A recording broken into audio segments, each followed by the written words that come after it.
Pierre Bourdieu, en matière de goût esthétique, de préférence alimentaire, de préférence vestimentaire, de manière de table, est-ce que nos distinctions nous distinguent ou est-ce qu'on peut dire que nos classements nous classent?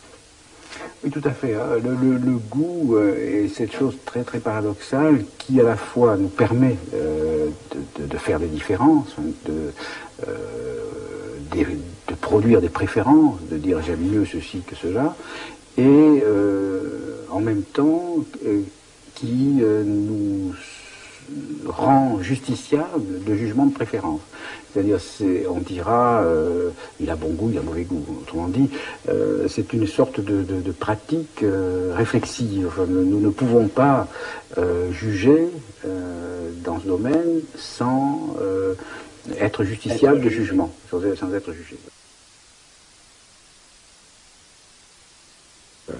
Et c'est pourquoi d'ailleurs le sens commun dit des goûts et des couleurs on ne discute pas, ce qui est une façon d'évacuer le problème, de dire n'en parlons pas, en fait parce que ça serait trop grave.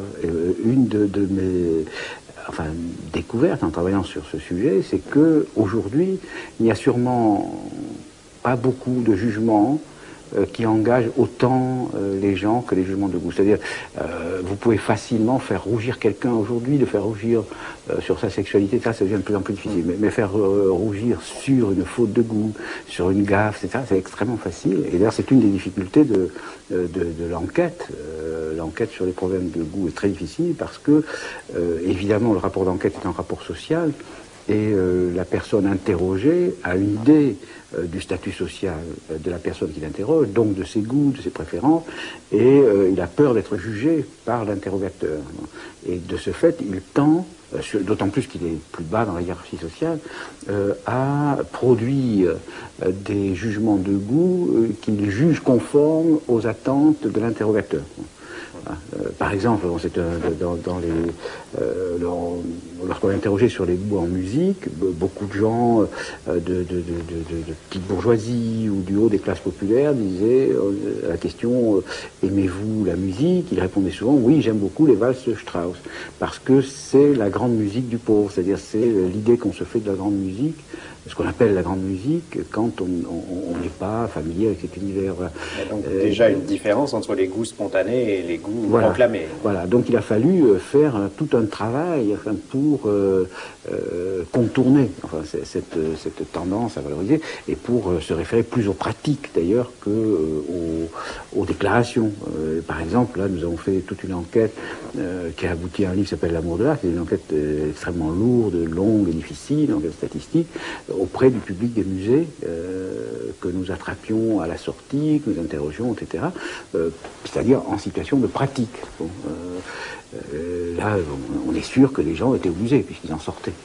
Et donc on obtient dans ce cas-là des mesures tout à fait inférieures à celles qu'on obtient quand on demande des déclarations. Combien de fois êtes-vous allé au musée au cours de l'année? Donc il y a une tendance à s'accorder plus de culture qu'on en a. Cela dit, donc le goût et cette capacité bizarre de faire des distinctions qui distinguent. Et le titre de l'ouvrage dans lequel j'ai publié les principaux résultats concernant ce problème, la distinction, est un titre volontairement ambigu. D'ailleurs, rétrospectivement, je regrette cette ambiguïté parce que je pense qu'on a entendu que un des moteurs du monde social et en particulier des pratiques culturelles, c'est la volonté de se distinguer. Bon. En fait, cette volonté de se distinguer, le snobisme, ce qui n'est pas du tout l'idée du livre. En fait, nous sommes distingués, que nous soyons distingués selon la définition officielle ou pas. On peut dire que, par exemple, un petit commerçant que, au nom des normes dominantes, nous jugeons vulgaire, est distingué, en ce sens qu'il est différent des autres. Et en fait, l'idée centrale pour comprendre ces phénomènes, qui sont des phénomènes très compliqués, formidablement compliqués, c'est qu'il y a un espace de différence selon plusieurs principes, De différences hiérarchisées. Oui, différences hiérarchisées, des différences selon le sexe, selon l'âge, selon la profession, selon le niveau d'instruction, selon le capital économique, selon la résidence, Paris, province, etc. Il y a tout un espace de différences. Bon, et ces différences objectives, enfin dans les moyens, pourrait-on dire, hein, les moyens de consommation, hein, se retraduisent en différences dans les préférences manifestées. Bon, c'est-à-dire quand vous savez où quelqu'un se situe dans cet espace de différence, bon, c'est-à-dire quand vous savez sur lui, sa profession, son niveau d'instruction, la profession de ses parents, etc., vous pouvez deviner en gros, sinon quelle catégorie de goût il aura, quelle catégorie de goût il ne peut pas avoir. Bon. Il y a une prédiction, une prévision qui signale une corrélation. Voilà.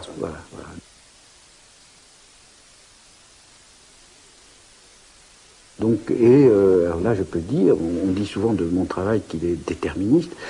À quoi je réponds? Simplement qu'il constate. Moi, je constate des corrélations stupéfiantes. Et parfois, je me dis, on va encore dire que je suis déterministe. Ça me surprend moi-même de voir à quel point, par exemple, je sais pas, dans l'univers des grandes écoles, qui est un univers dans l'espace de la distinction, où je décris l'ensemble du monde social, c'est un point.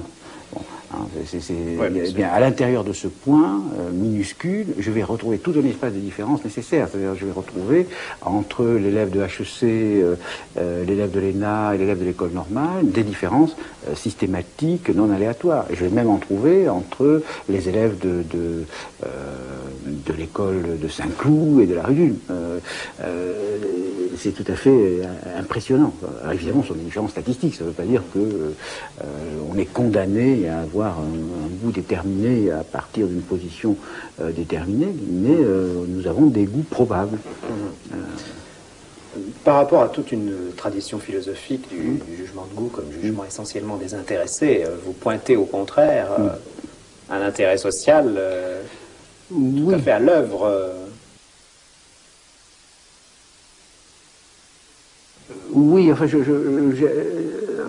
que j'essaie de mettre en lumière, enfin, la distinction a un sous-titre qui est critique sociale du jugement de goût. C'est-à-dire qu'au fond, j'essaie de faire une entreprise de type kantien, donc qui consiste à s'interroger sur les conditions de possibilité. Qu'est-ce qui rend possible le fait de formuler un jugement de goût? Alors je dis, il y a des conditions sociales, même économique et sociale, de possibilités de tout jugement de goût. Alors que la représentation dominante du jugement de goût, qui est justement la représentation kantienne, ne vaut que pour les dominants. C'est-à-dire la représentation dominante est que le jugement est un jugement pur, qui n'a pas de détermination externe, qui est autonome, autotélique et autonome. Bon. Distancé. Et distancé. Bon. Alors que dans la réalité, c'est que il y a, oui, des conditions sociales de possibilité. Pour avoir les goûts que j'ai, il faut que je sois le produit de certaines conditions sociales.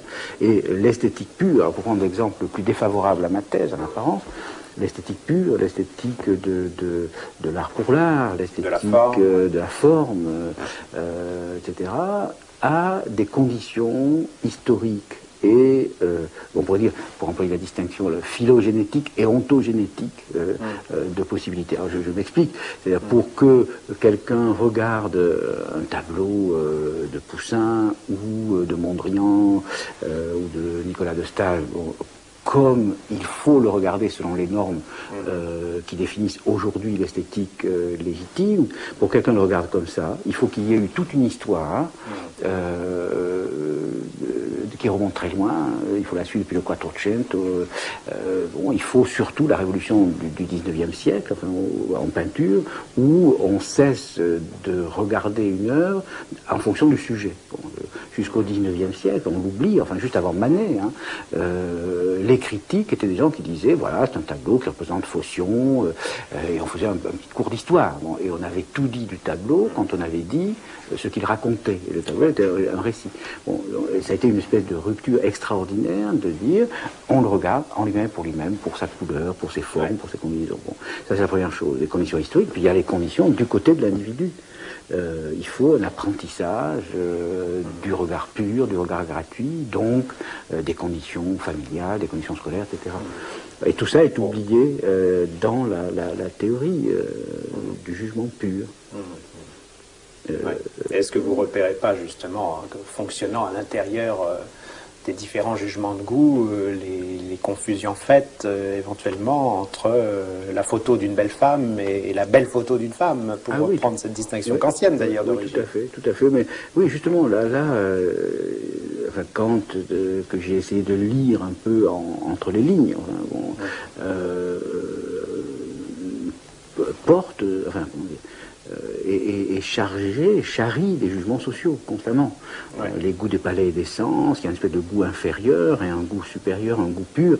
Il y a justement une manière impure de regarder un nu féminin, bon, et une manière légitime, enfin, qui ne s'intéresse que à la forme, etc. Bon, cette distinction, évidemment, est associée à certaines conditions d'existence. C'est évident que c'est au fond, moi je dis ça un peu pour taquiner mes collègues philosophes dont je suis, j'ai fait des cours aussi sur la critique du jugement,